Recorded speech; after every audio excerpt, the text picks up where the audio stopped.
ছায়া তোমায় পারিনি ধরে রাখতে ভীষণ ওই কবরে, মৃত্যুর ছায়া তোমায় পারিনি ধরে রাখতে ভীষণ ওই কবরে। নিজ মহিমায় উঠলেন তিনি, নিজ মহিমায় উঠলেন তিনি, সব মন্দ জয় করে। প্রিয় শ্রোতা বন্ধু, প্রভু যীশু খ্রিস্টের নামে জানাই আন্তরিক ভালোবাসা। আজ থেকে কয়েকটা দিন আসুন আমরা একটি গুরুত্বপূর্ণ বিষয় নিয়ে আলোচনা করব, যে শব্দ বলা হচ্ছে কম্প্রোমাইজ, ইংরেজি। এই শব্দটির সাথে প্রায় সকলেই পরিচিত, যাকে বাংলাতে বলা হয় আপোষ।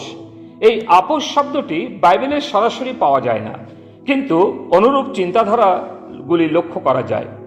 আপোষ বা কম্প্রোমাইজ শব্দটি যদিও বর্তমানে সুসমাচার জগতে ছড়িয়ে গেছে। আপোষ শব্দটি বুঝতে হলে কয়েকটি উদাহরণ লক্ষ্য করতে হবে। আমি একবার ট্রেনে সফর করছিলাম। আমি সাইড লোয়ার সিট পেয়েছিলাম এবং সেটা আরএসি ছিল, এবং ট্রেনে ওঠার পরে দেখলাম আমি রেলওয়ে থেকে একটা মেসেজ পেলাম, SMS পেলাম, এবং সেই SMS-এ আমার সিট কনফার্ম হয়েছে।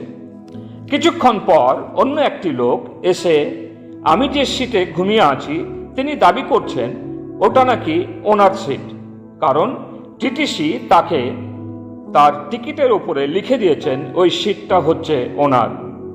ট্রেন ভিড় থাকার জন্য দুইজন মিলে একটা আপোষ করলাম বা সন্ধি করে নিলাম, অর্ধেক অর্ধেক দুইজনেই বসবো ও ঘুমাবো। ঝামেলা না করে আপোষ করে নিলাম। পরবর্তী সময়ে দুইজন বন্ধুরূপে একসাথে যাত্রা করলাম, কিন্তু ওই ভদ্রলোকের ব্যবহার আচরণ আমার ভালো লাগছিল না। বলতে পারা যায় কষ্ট করেই গন্তব্য পর্যন্ত গেলাম। ধরুন আপনি একটি কোনো অফিসে বিশেষ কাজ নিয়ে গেছেন এবং আপনার হওয়া কাজটিও হচ্ছে না, কারণ অফিসার টাকা চাইছেন। আপনি তা অনেক দেরিতে বুঝতে পারলেন এবং একটা পর্যায়ে পৌঁছালেন যেখানে কিছু টাকা দিয়ে আপোষ করে নিচ্ছেন, যাকে বলা হচ্ছে বোঝাপড়া। আশা করি আপনাদের অনেকের এই ধরনের অভিজ্ঞতা রয়েছে। Doctor C.I. স্কফিল্ড কিছু বাহ্যরেখা দিয়েছেন। যাত্রা পুস্তক 5 অধ্যায় 3 পদ, 7 অধ্যায় 16 পদ, 8 অধ্যায় 25 থেকে 28 পদ এবং 10 অধ্যায় 11 পদ, 24 থেকে 27 পদ। এই 4টি শাস্ত্রগুলিতে, অর্থাৎ এই 4টি বাইবেল পদে আপোষ বা ফোরন মসি ও ইসরায়েল জাতির সঙ্গে করতে চেয়েছিলেন সেই কথাই তিনি বর্ণনা করছেন। আপোষ বা সমঝোতা শব্দটি রাজনীতিতে খুবই সাধারণ এবং শ্রমিকদের দ্বন্দ্বের একটি সমাধান পথও বটে। শ্রমিকদের আন্দোলনে তাদের বেতন বৃদ্ধির দাবি মালিক পক্ষের সাথে, ধরুন শ্রমিকরা দাবি করেন 500 টাকা বৃদ্ধি করতে হবে, কিন্তু মালিক পক্ষ পুরো দাবি না মেনে একটি আপোষ বা সমঝোতা করতে চান। দুই পক্ষের মধ্যে বাদানুবাদ হতে থাকে এবং শেষ হয় 200 থেকে 300 টাকাতে সমাধান হবে। মালিক পক্ষ ও শ্রমিক পক্ষ 300 টাকার বেতন বৃদ্ধিতে আপোষ করে নিলেন। দুই পক্ষ এই জন্য আপোষ করলেন যেন তাদের উভয়ের ব্যবসা বাণিজ্য ভালোভাবে চলতে পারে।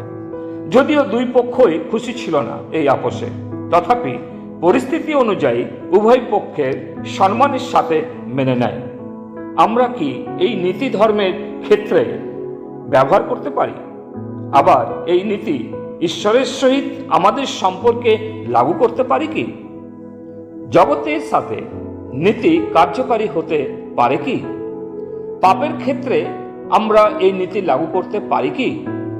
ইত্যাদি ইত্যাদি আমাদের প্রশ্ন জাগে।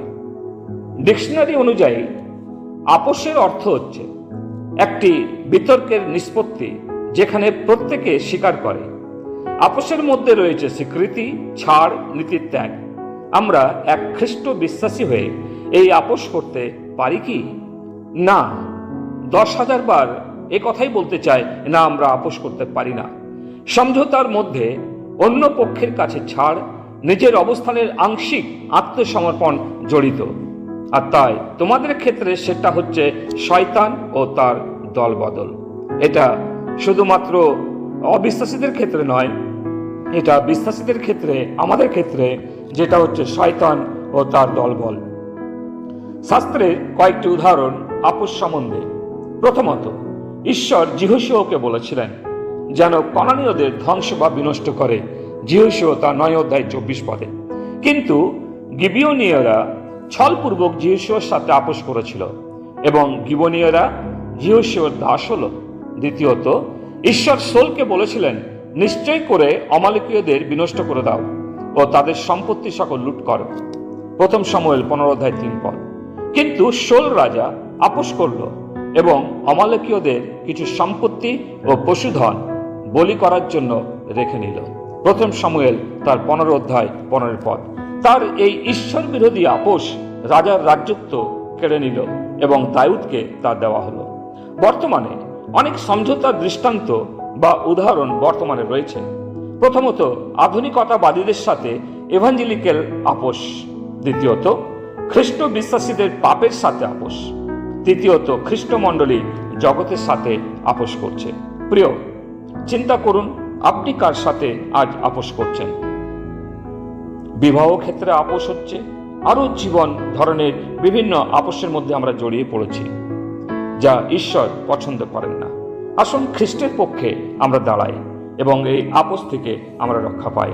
প্রভুর ইচ্ছা হলে আগামীকাল থেকে আমরা আরো বিস্তারিত এর উপরে আলোকপাত করব। ঈশ্বর তার বাক্যে আশীর্বাদ করুন। পিতা ঈশ্বর, তোমাকে ধন্যবাদ দিই যে আজকের সকালে তুমি এই আপোস সম্বন্ধে আলোচনা করতে সাহায্য করেছো, ভূমিকা স্বরূপ দেখেছি। তুমি সাহায্য করো যেন প্রভু এই জগৎ সংসার থেকে নিজেদের আমরা দূরে রাখি এবং আপোস না করি। প্রার্থনা প্রভু যিশু তোমার নামে চাই, আমেন।